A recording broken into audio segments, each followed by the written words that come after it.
I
have to tell you one more something which is so deep.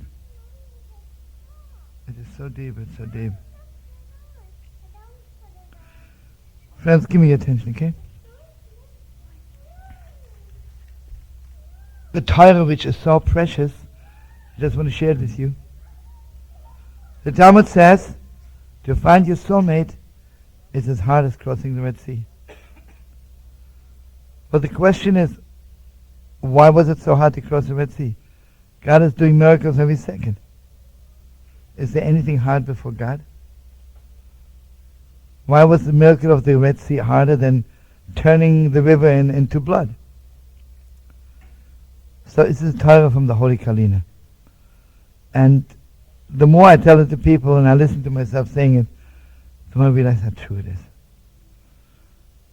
Because the deepest question is, when God created the ocean, the Gemara says, God made a deal with the ocean.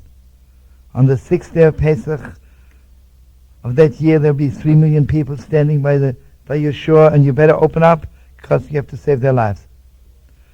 And God says to the ocean, unless you open up, I will turn you into nothingness. And you have to take it on the deepest level. I'm sorry. You know, it's hard to do justice to everyone. Anyway, right now I'm trying to do justice to you.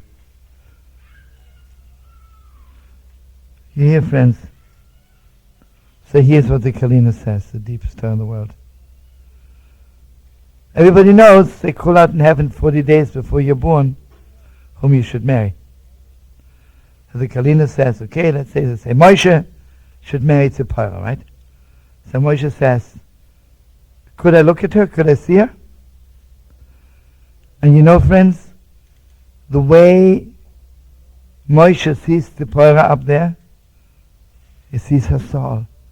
He sees her insides. Oh, she is so beautiful. She's so exalted. She's so divine. He remembers that. So then he comes down to this world, and as I told my friends, he goes to a single bar. And he sees a girl standing there. Oh, this is not the Tzipporah I remember from heaven, right? Covered with so much dust. So much ugliness of the world. Says it can't be. It's like the ocean, the same story. When God created the ocean, and God says to the ocean, on the sixth day of Pesach, you have to open up for 3 million Jews will be standing there by your shores. So the ocean says, can you please show me those Jews? The way they were up in heaven, they look gewalt, right? But friends, did you ever see pictures of people coming out of Auschwitz? Zerbrochen, broken, Nabach, right? So the ocean didn't recognize them. The ocean says, these are not the people you showed me. So what's the miracle of the Red Sea?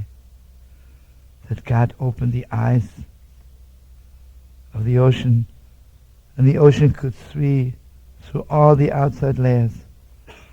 Oh, gewalt, this is the same Yidden. With all never the pain and sadness they went through, the inside is still untouched. The inside is still so beautiful, so holy. So he says, to find your soulmate is the same thing. It's like God has to give you prophecy to look through all the outside layers. And you know, friends, the way we begin the weddings is that the groom covers the face of the bride.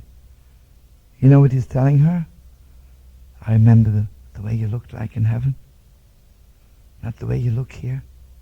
And even if you're very beautiful, I remember exactly the deepest, deepest depths of you. I think it's an unbelievable Torah, you know? It's a mind-blowing Torah. And it's so deep because you know what it means to love a person? That you see their inside. You know the most unbelievable thing is, if you really see the insides, suddenly the outside is beautiful also. And this is what I want to share with you. I heard it also from a survivor. I want you to know, a chassidus young man, 18 years old, in Krakow, from a very noble family, got engaged to a girl of 17, also from a very noble family, very beautiful, very exalted. And I don't know if some of you know, maybe some of you here think chassidus Yidden in Krakow, they're all schleppers or water carriers or tailors. They were millionaires, big businessmen, come out, gigantic. Well, you know, I had a cousin, although he's much older because his father was 25 years older, who married the daughter of a chassidus Yid in Krakow. Not multi-millionaires, multi-billionaires. I mean, it was a kingdom. So he got engaged to this girl, and then the Germans took over. They never seen her again. Towards the end in Auschwitz, and the Russians are very close, and people know when in a few days, if we last, we'll be free. And suddenly, I don't know how Auschwitz was built, suddenly he discovered that she was standing on the women's side. Can't believe it. And they just yelled over to each other, please hold out just a few more days. One way or the other was sending messages to each other, and to cut it very short, the Russians came and they freed them. The first thing they did, they both ran away, and they found a half-destroyed house, half-bombed-out house. There was nobody there, and they walked in there after being separated for 5 years. And you know something? In Auschwitz there's no mirrors. You don't know how you look like. You have the image of yourself the way you looked when you were normal, right? I don't want to tell you gruesome things, maybe some of you people will know more. Nebuch. You know what he looked like? He had no more teeth. Scars all over his face. You know never the way she looked? Her head shaven, scars of blood all over her face, no teeth in her mouth. And here they're so happy to see each other. And suddenly there's a big mirror in the house. And you know, he looks in the mirror. That's me. The angel of death is more beautiful. She looks at herself. Just, this is me. This is what has become of me. And she says to him, how can you love someone who looks like me? He says to her, how can you love somebody who looks like me? And this chassidus she told me, because it was his brother. My brother says to me, I don't think any woman ever looked more beautiful to a man than she looked to me at that moment.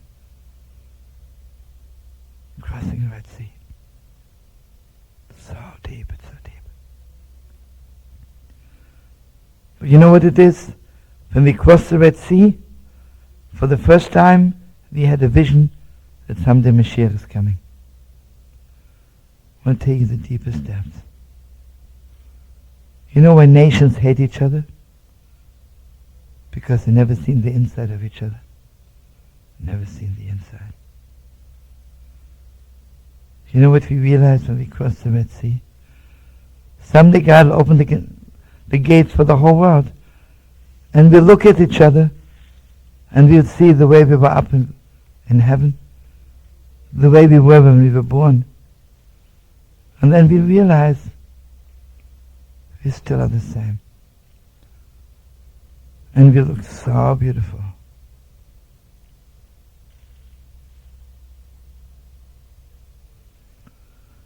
I want you to know, after I heard the story from his chassidus about his brother, this short little story haunted me.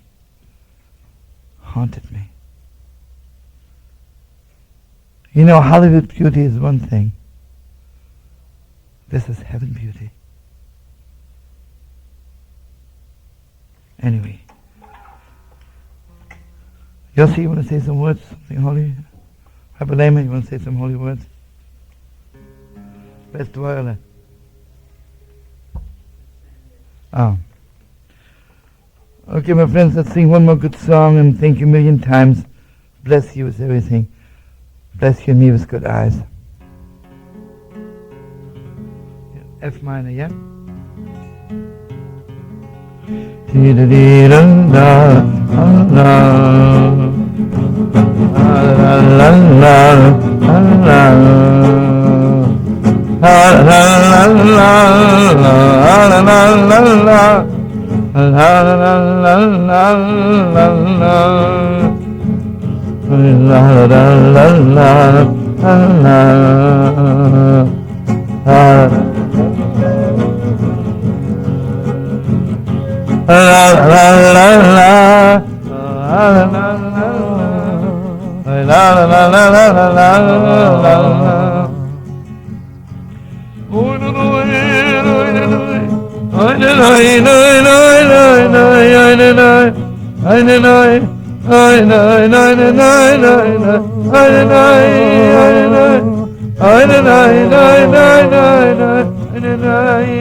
Can I tell you one more awesome, one of the stories which still haunting me.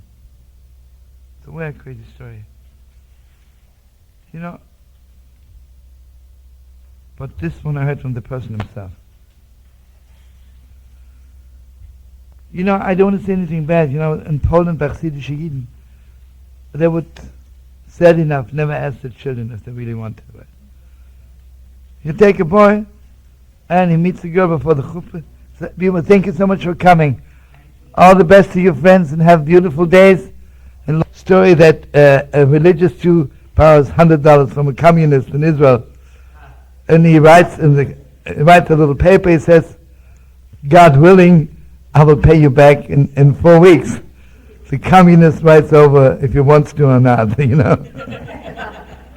Ben Yirtzeh, Ben Lo Yirtzeh. He writes, Im Yirtzeh Hashem, Ani Yashalem Lecha. He crosses out, Im Yirtzeh, Ben Yirtzeh, Ben Lo Yirtzeh. Anyway, you know, I'm not judging or misjudging facts. Sad enough. This Chassidish Bocher was learning. His father says, I have a shidduch for you. So he saw the girl one time, never spoke to her, she never spoke to him. They get married. And this boy is complete, he never spoke to a girl in his life, right? He grew up in a Chassidish yeshiva, and that's it, he comes home with a girl, right? But she was a little bit, knew more than him. And she says to him, listen, brother, you're my husband, let me tell you something. My father didn't ask me if I should want to marry you. I don't want to marry you. Not only do I want to marry you, I don't want to have anything to do with you. She says, I want you to know the truth. I have a non-Jewish boyfriend, and just, hang yourself. She walked out on him. Open your hearts. This boy, just having a nervous breakdown, right? He doesn't know how to handle it. He's ashamed to tell his parents. He doesn't tell anybody. 2 days later, the Germans came. 2 days later, the Germans came. He is one of the first young people who knows where he was sent, right? And you know something? Everything broken around him. But what breaks him the most about this girl, how could she do this to me? How could she do this to me? And the way she puts him to shame, I think I'll sleep with you, you think? Shmandik like you? The most unbelievable thing is he survived. He did survive. He's from Lodge. Comes back to Lodge officially to look for his parents and his brothers. Can't help it. He's looking for her. Crazy. I want you to know he told me maybe there was never a deeper meeting in the world. There's an office. The highest had an office where everybody came and they hang out signs. Moshe is looking for Yanko, Chana is looking for Tzeporik, and all those names. And one day he's walking in there, and he saw her from behind. He saw her hanging up a sign. She's looking for him. Hung up a big sign, like Tzeporik is looking for Yanko. And she turned around, and he was standing there. He says, suddenly, we loved each other so much. She says to me, you know what kept me alive? Because I knew one thing, I cannot die before I ask you for forgiveness. It can't be. I can't leave this world.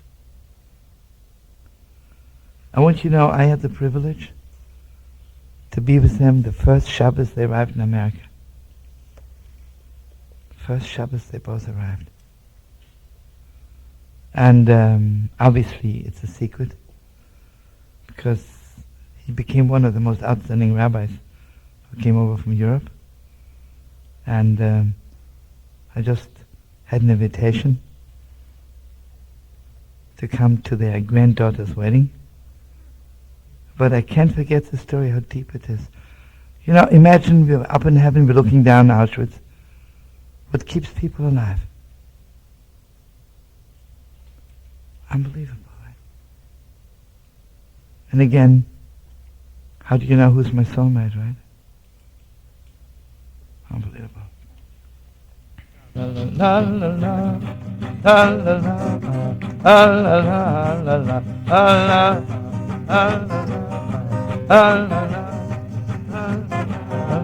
la. You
know, friends, I realize I have to clarify something.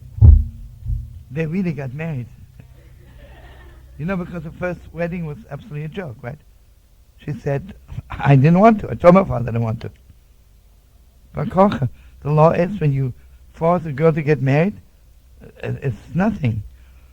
So, Baruch Hashem, after the war in Lodge, they really got married. And it's unbelievable, you know? The way God puts people together, you know? Anyway, I'm singing Eliyahu Novi. Eliyahu Novi, Eliyahu, Eliyahu, Angelo, Eliyahu, Angelo, Eliyahu, Eliyahu,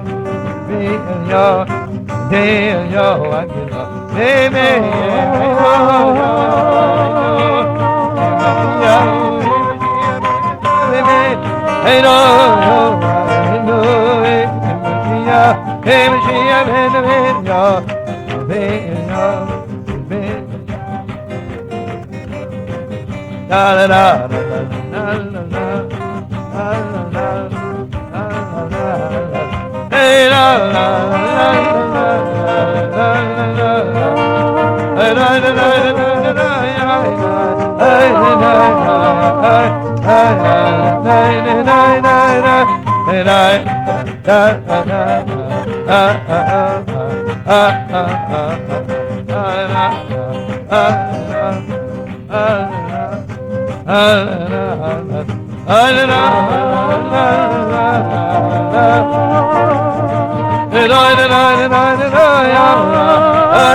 Shabbos Kedvach, and thank you millions of times. Thank you Yossi, thank you Dvarla, thank you Brother David Dennis, and thank you all the beautiful musicians. Thank you Chaimel, thank you everyone. And first day, the Moshiach is coming. All the nobodies will realize that they are somebodies. And all the somebodies suddenly will realize they're really nobodies.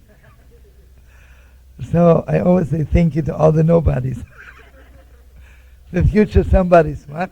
Let me just tell you, in honor of my friend Rabbi Lehman, Mamash, thank you so much inviting us.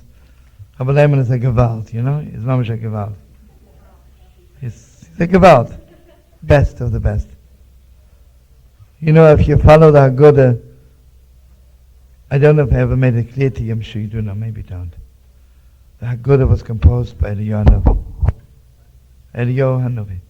The Pshischa says that he knows the style of Eliyahu. It's Eliyahu. And you see what it is. If you know, I'm sure you do know, but if not, I'm telling you now. Seder night is the holiest night of the year, and it's really the fixing of Adam and Eve. Matzah is from the tree of life, not from the tree of knowledge. Tree of knowledge brings death and slavery. When we eat matzah, it's the tree of life. And only Elijah the prophet, who lives forever, could compose words for the tree of life, right? So when we finish the haggadah, Eliyahu is coming in, and he's thanking us, blessing us, blessing us. And here I want you to know something awesome. You know, our children are a little bit angry at us, and we are a little bit angry at our parents. You know why? Because when we are born, we expect to live forever. And then suddenly we come to this world. We find out we're not. We're not living forever. We're angry at our parents a little bit. They're angry at their parents. Going all the way back. You know how Elijah the prophet brings peace between parents and children? Telling us you do live forever. It's not true. And I want you to know something. To live forever does not only mean in time. To live forever means sometimes you love somebody so much. You have one night with them, but it's forever. One night a year, God gives us a taste. What it is to be with your children, with your wife. What a night. It's a forever night. Forever and ever and ever and ever. So anyway, Rabbi Lehman, I bless you. You should be a messenger of Elijah the prophet. Bring peace between parents and children, husband and wives. And I bless you, whoever comes here to daven with you should be praying forever, like Eliyahu. And all of us, friends, you know what keeps us going? Those forever moments. Those moments which never die. Anyway, good Yontev, good Shabbos, and thank you 2 million times. Thank you, Brother David, for recording everything. Thank you, Leah Rochel. Yeah.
Okay, Rebbe, friends, can I tell you something, friends? Mazel. Hold on. Can I ask you something, a big favor?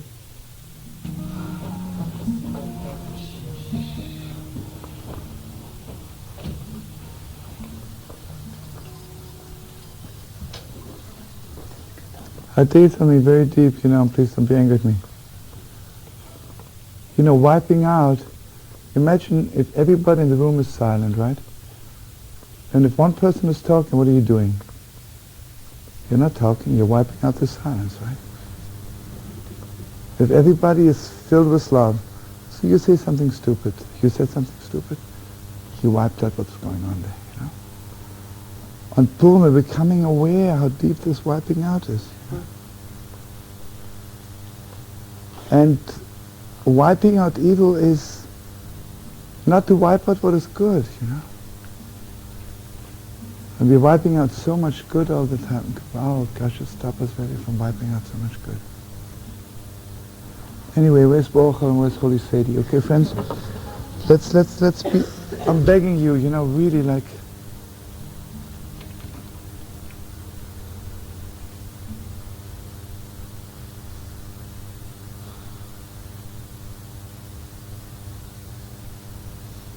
a few weeks ago,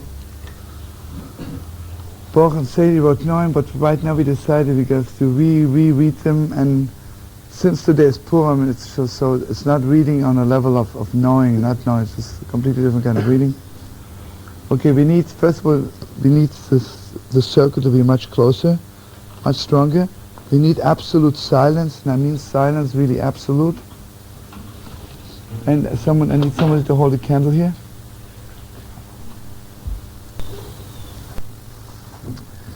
I want you to know in Psalms, when the Holy Sons would read the engagement, he would start reading it, then he would sit down, he would fall asleep, then he would wake up, would continue to read. Because he would go through the whole thing like Adam. Eve was created while God put Adam to sleep. And then when he woke up, suddenly Eve was standing there. And I want you to know the deepest depth of this, how beautiful this is. When are you most receptive to receive somebody? The first person in the morning you see, right? Because when you wake up, when you sleep, your soul really like cleanses itself with everything you saw today. Everything you saw. Everything, like the soul gets out from all the garments, right? Then the soul comes back, and the first person you see, so good, right? So basically the whole idea is that God wanted Adam to be an absolute mamish receiving his wife. Highest receiving there is. So the Holy Sons, when he would read it, he would fall asleep. And then would wake up and say, oh, it's so good, they're getting engaged, the highest thing,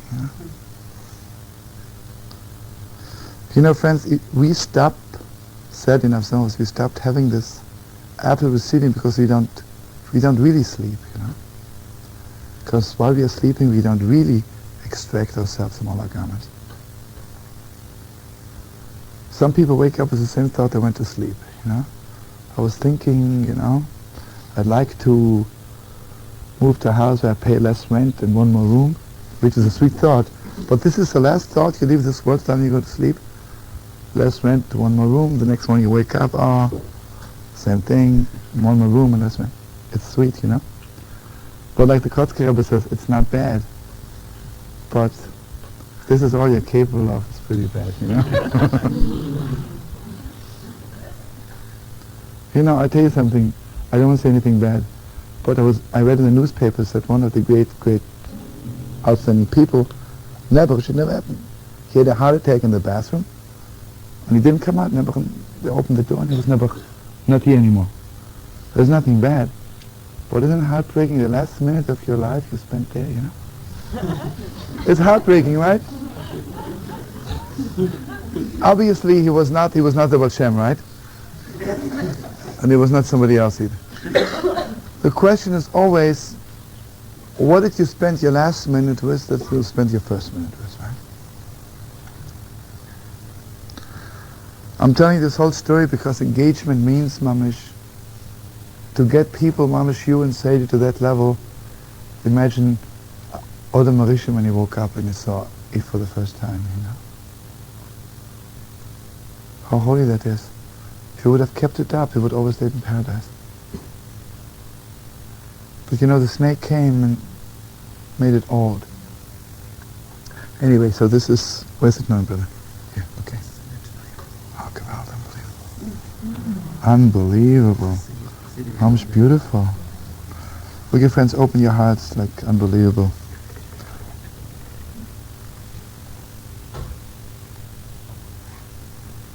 Did you bring a plate? Okay, now, before we read it, there has to be 2 people standing behind Boch and 2 people behind Sadie.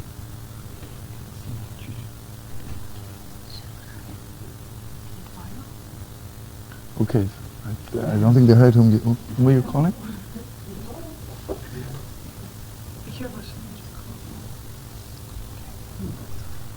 Yes, whom did she appoint? Who? Oh, Susie.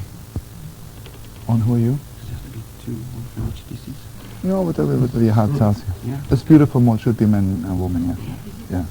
Okay. Right there, the Derek, then Sion. You see it? Brother Big Barry? Unbelievable. How far can you go, yeah?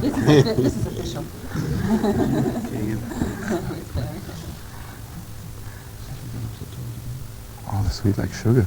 She's my holy cousin. How far can you go? It's best becoming my cousin. Yeah. Chassidus is very deep. If I do something bad without intention, it's not so bad. But it's worse on a very high level than when I do something intentionally. Because when I do something wrong intentionally, that means consciously I'm not clear what I'm supposed to do. When I do something wrong unconsciously, that means deep, deep, deep inside something is wrong with you. Very, very deep inside. When I walk up to somebody, God forbid, and hurt their feelings, bad thing. When I hurt somebody's feelings, says, I didn't mean it. That's worse. You mean to say it's so deep inside of you that you don't even know about it. It's mamish deep, right? Very deep. You see, the difference between the marriage contract and the tenaim is very deep.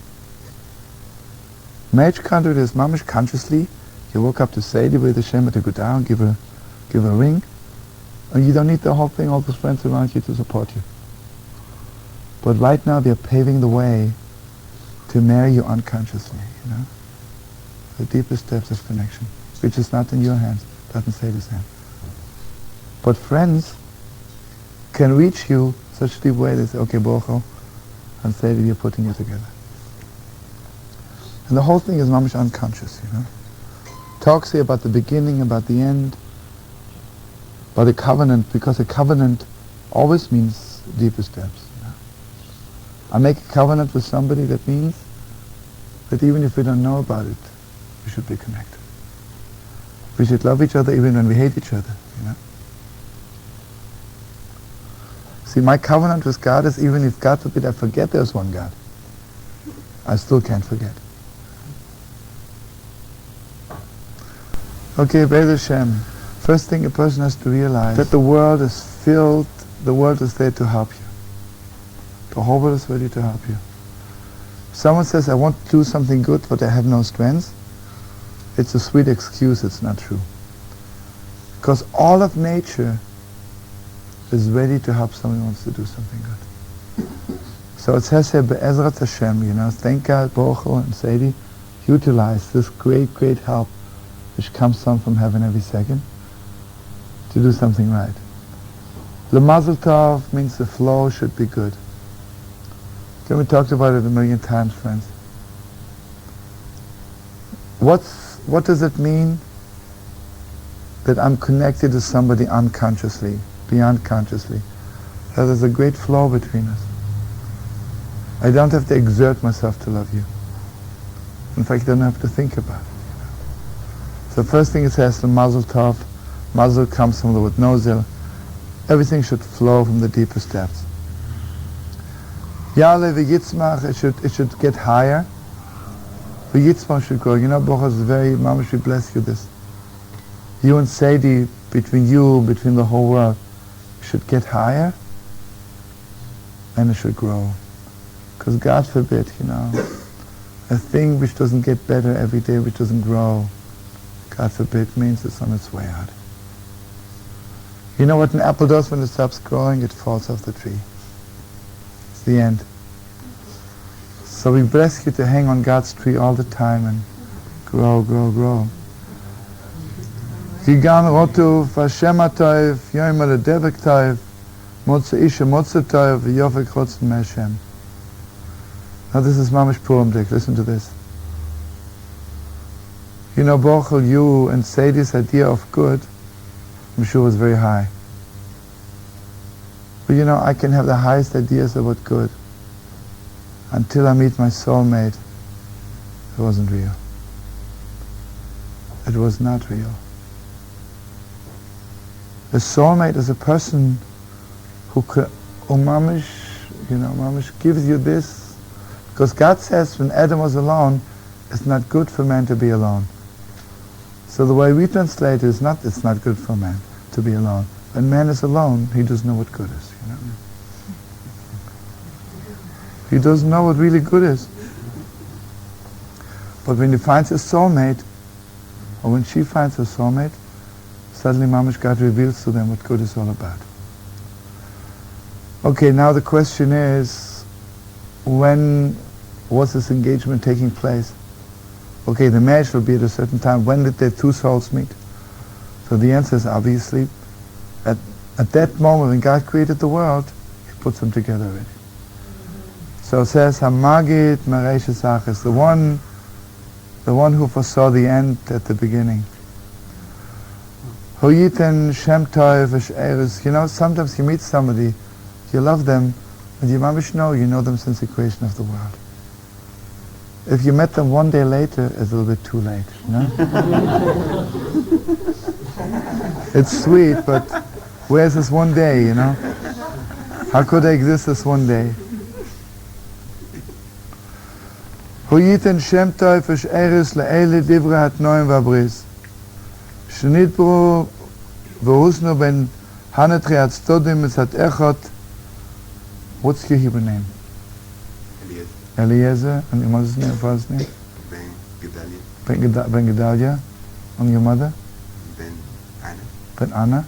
And what's your name, darling? Shefa Chaim. Bas? Emmanuel. Fegele. Oh, I made a mistake, I'm sorry.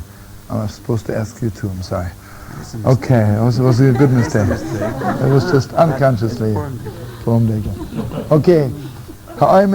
Okay, Ben Sion Moshe Ben Ruven HaKohen Reuven HaKohen Ben Shoshana Chaya Ben Yaakov Bas Yaakov Leasor Ha'amdim Mitzat HaChosen Boch Eliezer. Okay, now we come to the other side. And Mitzat HaSheni is Eliezer Ben Gedalia V'Anna V'Shefa Chaim Bas Yaakov Emmanuel Fegele. Ha'amdim Mitzat HaKala Psula Sora Bas Edward Avram. Yeah? Okay. Reishes Tovah Ze Achosn Anal Yisro the Mazel Tov. Okay, now listen to me very deep. Open your hearts to me. If a boy meets a girl and after knowing her so long, he says, right now, I think we should get married. When did you think of it? So you say, I didn't think of it till yesterday, just today I thought. Bad scene. You mean to say when you met me, you didn't think, this is the kind of girl I want to marry? Something wrong. So here it says, Reish is Tovah. The first time Borcha saw Sadie, he thought, this is the kind of girl I love to marry. And Sadie says, this is my top man, Brother Borch, Okay, it says Reish is Tovah. Right now it's true. It says Reish is Tovah. The first thing which came to their head is that that they want to get married. Mazel b'shot Tovah matzlachas. Again, I want you to know, in Hebrew this is very strong. There's tov, there's good. Mutzlachas means successful, which is a very stupid translation. But Tovah, I want you to open your heart.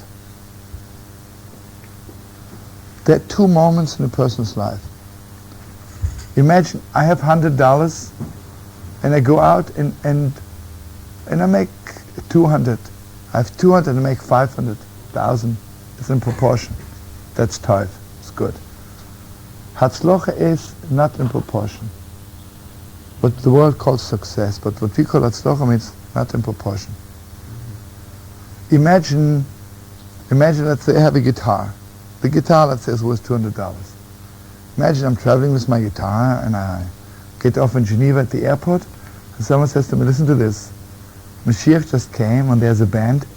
Right now they are ready to pay $1 million for a guitar. We need a guitar. So I sell them my $200 guitar for $1 million. It's not a proportion. But that means at that moment I was there and I could do something with it. See, there is tov, that means it's in proportion. Everything goes right and wrong. And then we bless them that whenever this great moment comes, when you can do some strong holy business, not in proportion, you should be there also. Amen. All of us. You know how deep this is between people? So deep.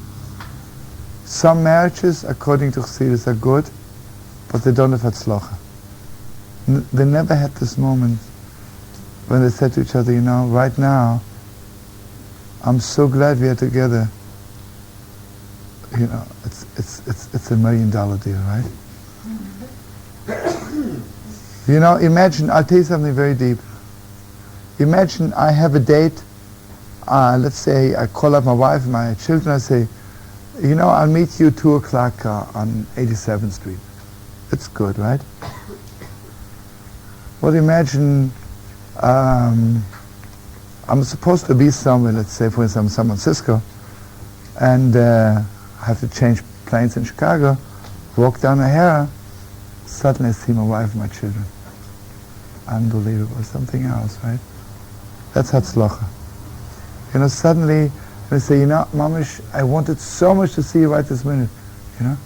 Sometimes we need another person just this minute, the right moment. So we bless you whenever you need each other. Without dates, you should always meet, you should always be there. That's the level of hatzlucha. Unbelievable. Okay, b'chuba v'kiddush as Moshe v'Yisrael v'ad yavricho v'ad yalimo lo'zem mizeh v'lo'zu mizu shum avrochas mammon ba'olam. Okay, friends, open your hearts, please be with me. Between two people, there's two kinds of running away. God forbid, should never happen. A person can run away, leave the house, that's it. Leave a letter, I left. Friends, I was asking before for silence, it just isn't fair.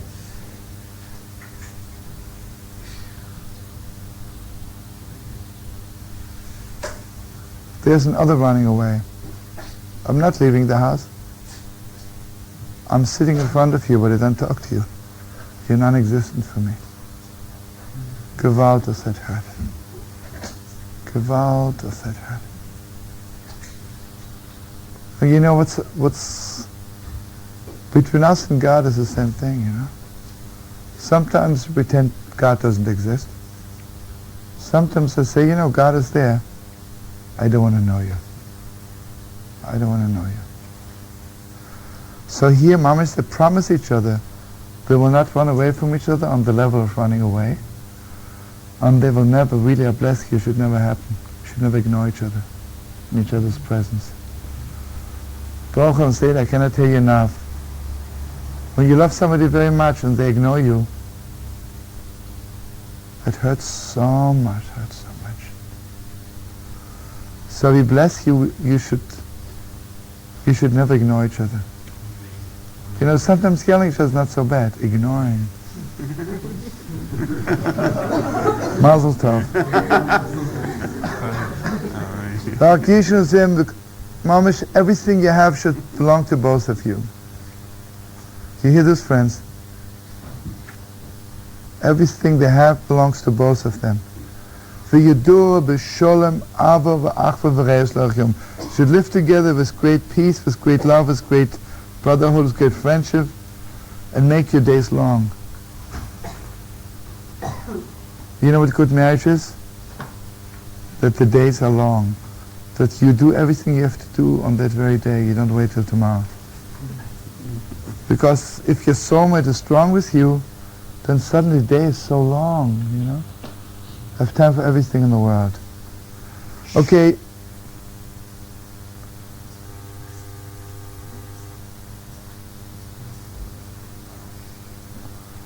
Okay, now this is something very deep. Ubishaylas pi of Amrahen. Okay, now I have to ask Sadie, what do you say? It's okay with you, the whole thing?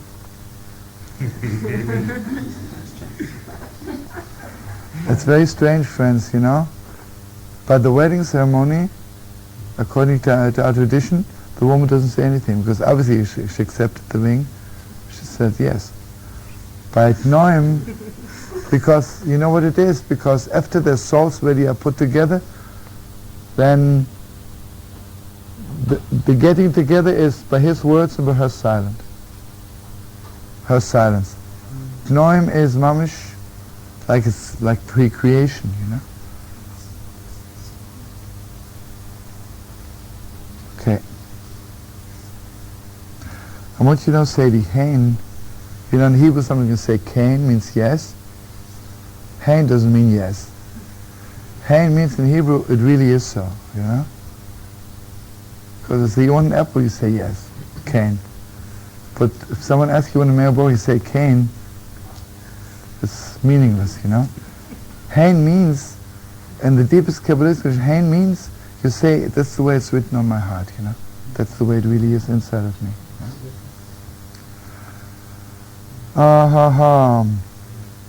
Mahayra Boruch Eliezer Rav Yehuda Leib ve'Esther Mechayves Atzma lahalbish es b'nei chosen bei der Kova l'Shabbos l'Yontif v'l'Choyel ge'eret ha'negidem lefi chvoidei matonus la'kal lefi chvoidei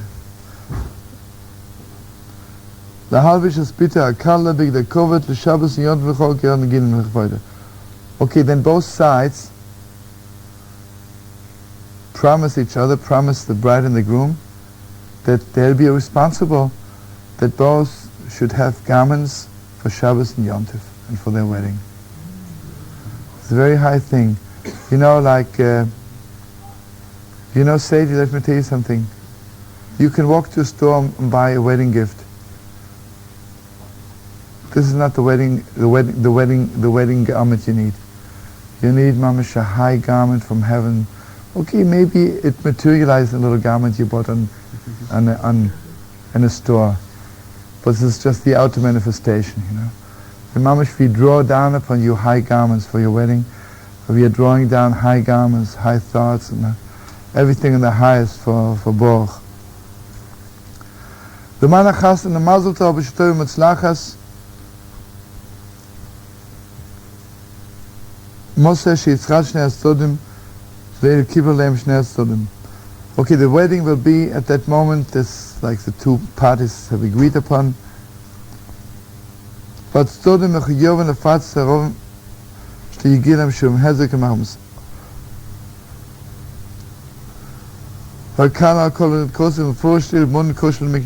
I need one clean handkerchief, I forgot.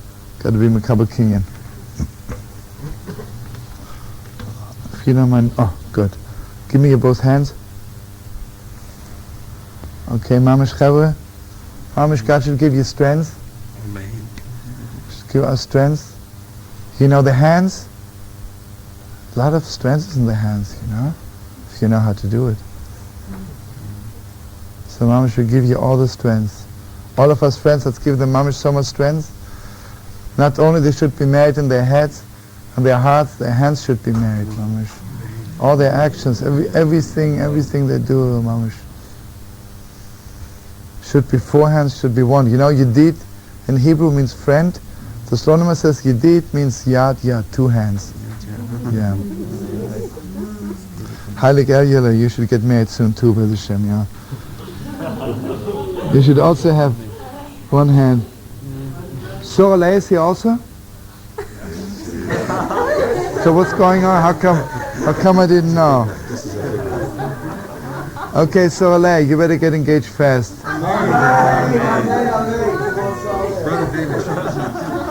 Which Dovitel? Dovitel is here. Oh, where is he? Okay, get married fast. Oh, Holy Shefer Chaim, you better get married fast. Don't even ask, just get married. Don't even ask his name. Okay, any of your friends, we bless you with purim dike grooms and purim dike brides. You know, don't think, just get married. That's it. Yeah, where? Holy Parvati. Okay, get married fast without thinking. Think after that.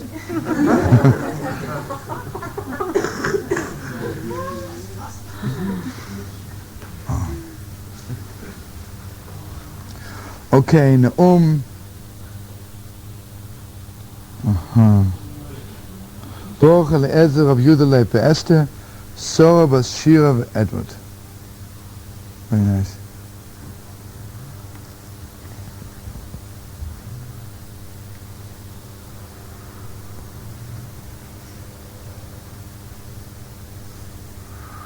There's a Torah from the Mitteler Rebbe, he says a Gewalt Torah. He says like this, the whole idea of evil is not getting together, right? Always separation. He says that, you know, when people are close to each other, it's two souls against one evil. Because the two evils don't click, right? But the souls click. So he says two people together is two neshamas against one evil. It gives you so much strength, you know. So we bless you, your soul should be so strong to wipe out all the evil there is. What? You should get made fast too. Not soon, wait, will it be soon, yeah? Can you imagine when Mashiach is coming, there'll be such a high light shining, and everybody will really know who their soulmates is, and they won't fool around right the first, it's a Shabbos, the first Saturday night. You better make arrangement now for a betting man, because you may not find one, you know? They'll be just lined up on the streets and... Wow. Yeah.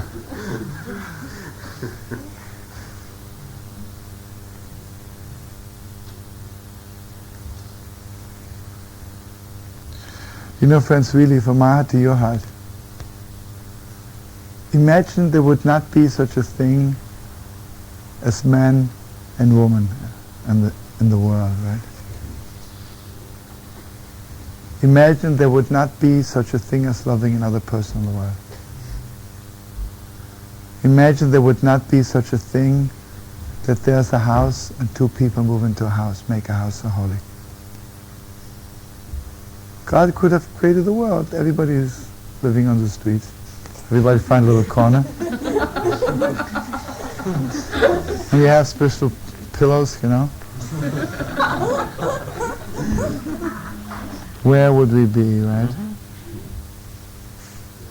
But you know, I want you to know something very deep. Obviously, Adam and Eve in paradise, they didn't have a house yet. That's where the whole thing happened. Because, open your hearts. See what the whole idea was, that Friday night, they were supposed to move into the house. I want you to open your hearts in deeper steps. Rav Kook says, a Gewalt Torah. Everybody knows that on Shabbos, you have to be higher than during the week. Okay, God created Adam and Eve, and they lived in paradise. Where was it supposed to be for Shabbos? Higher than paradise, right? God bless you.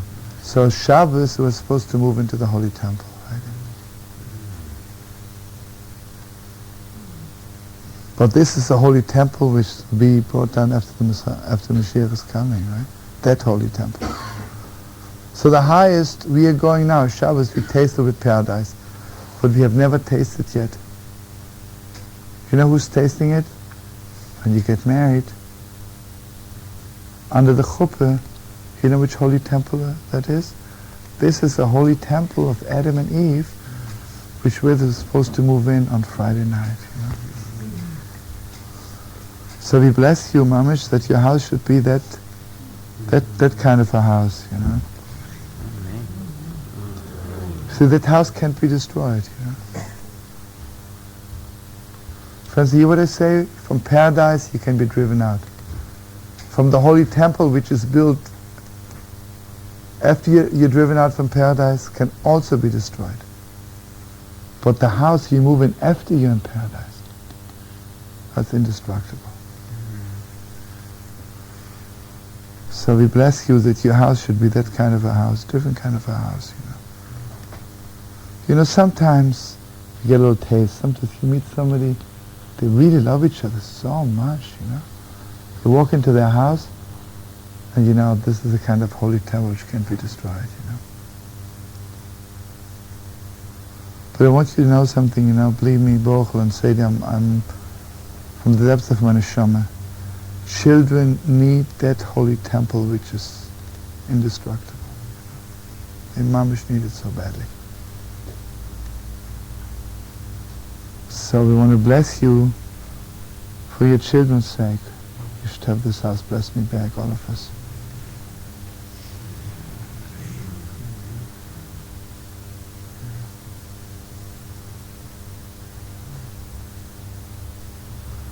You know something? In an ordinary house, the door is open or closed. In that holy temple, the door is always open, and yet it's closed. The windows are always open, and yet they're closed. The Rebbe says a Gewalt Torah. Why was the Torah given after 40 days? So he says, Mem is the first letter in the Torah which is completely closed. You know? He says the Torah is only given to those people to whom the Torah completely surrounds them. You know? You know, a mem is like a completely, how do you call that? What's the mem? This is square, right? The first letter in the Torah which is completely square, means absolutely closed up, is mem.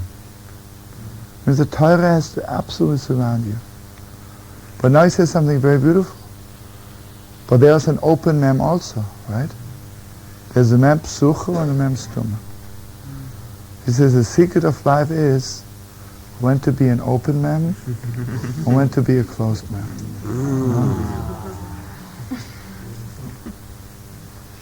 Now listen to this absolute deepest depths. Last Shabbos we read, God says to Moshe, tell the Yiddelach to collect gold and silver to build the holy temple. And the gift to build the holy temple is called Truma. Has millions of meanings. But basically the Rebbe says, Truma means Torah mem, the Torah of the mem. How do you build a holy house? You have to know the teaching of the mem. When to be open, when to be closed. That's the teaching of the house, you know. But then he says something deeper. You know what the real teaching is? That even while I'm completely closed, I'm open. This is the deepest depths, you know. We should be on that level. Do you know how deep this is, friends? Means I'm absolutely, completely closed up. Nothing reaches. And I'm absolutely open. But this is from heaven, you know. This is, you cannot reach there on your own. This is mamish Torah mem, you know. So we bless you that your house should be on the level of that Truma, Torah mem. And you know, with children also you have to be completely closed, completely open. It's everything in the world. There's a plate. Okay, the two, you want to say some Torah now? Okay, good. Okay, shh.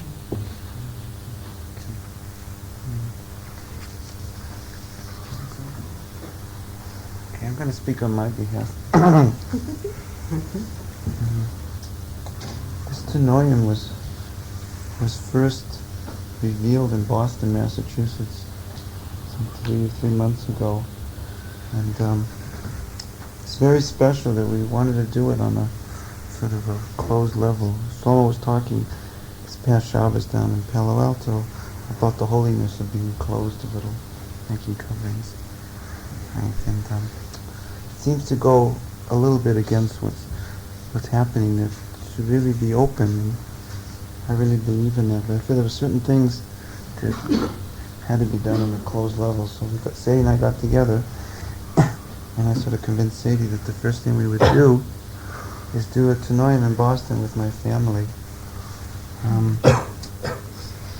Because if anybody deserved to see this happen, is my family. They've probably been connected to this. If someone says the first time you meet a soulmate, the first thing you say is, this is the woman I want to marry. I know my family's been connected to that much longer than I have. Mazel. So that's a little story about this, so it's a little open now.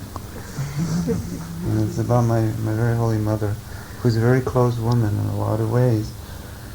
Like Shlomo says, she's very open too. She has like mem tumah and mem b'tucha. So this is the open mem of my mother. And, Sadie and I were in Boston before the tenaim, and just talking. And we got around to talking about tablecloths. Shabbos tablecloths. So my mother said, "Oh, you should see the beautiful tablecloth I embroidered for my brother for his wedding, and now it's in Jerusalem," and she went on raving about it. And we kept saying, "Well, we'd love to have one like that someday too." My mother kept getting more details about how beautiful this tablecloth was, and all the work she put into it. How she wore glasses afterwards. Well, she had to wear glasses afterwards. And then she says, it took so much work and effort that, like this was even, she said, about 5 or 6 years before my brother Marvin actually got married. So it's like a millennium before I did. My brother's been married 11 years. She says, since it was taking so much work, I decided I might as well do 2 of them, right? At the same time, so when I go, my eyes fail me, then I already have both of them made. She says, but there was so many times when I felt that the second one would never be used, that I was ready to give it away. Oh, that's sweet, She said that, and she went and she got it, and it was just incredible. And my mother, like 15 years ago. Very sweet. So I didn't know what to say, it was just really incredible scene, and my mother was just so tuned in. So the only thing I could think of is that's real bitachon in Hashem. It's really trusting in God that my mother never gave up on me, and with this beautiful tablecloth that she gave us, it's like her whole, well not her whole, but a lot of her life's energy is right in every of those stitches. And it's a beautiful tablecloth. And God willing, at the wedding, if my mother will allow it, I'd like to show it to everybody. If not, then you have to come to our house, right? For Shabbos. And have some soup off of it. It's really beautiful. So I want to bless everybody here that, your parents, wherever they are, or whoever they are, that if not already, you'll be able to get in touch with this great faith that they have in you. And even though it seems like it's closed off, and it's all closed off, it's really open. And it took me a long time to realize how open my folks are, my mother and my father. So I want to bless that with everybody here. Amen. Mazel.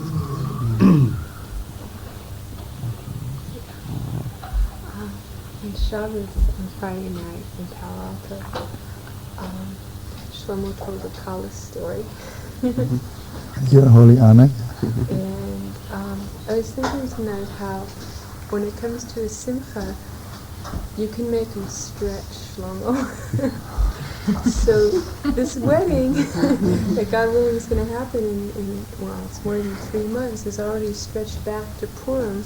And looking at the gold farbs that are there, peering over shoulders and how they're just glowing, I see that the afterglow goes forward quite a bit too. So I want to bless all of us that from Shlomo, from our teachers, from our parents, our kids, our pets,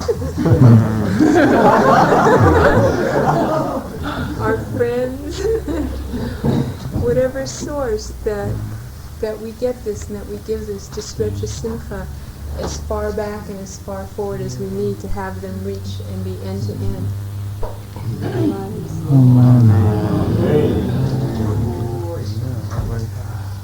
Can I give you a little blessing, Shlomo? Sure. Talking about paradise and building a house that can never be destroyed. So I really bless you and the Ela and the Shamala and the Dara and whoever else is coming along, that you really have many times together in this house. And if anybody should have a house in paradise, it's you and your family. And I really hope that it's possible to spend not just Shabbos there, even a Tuesday night in there.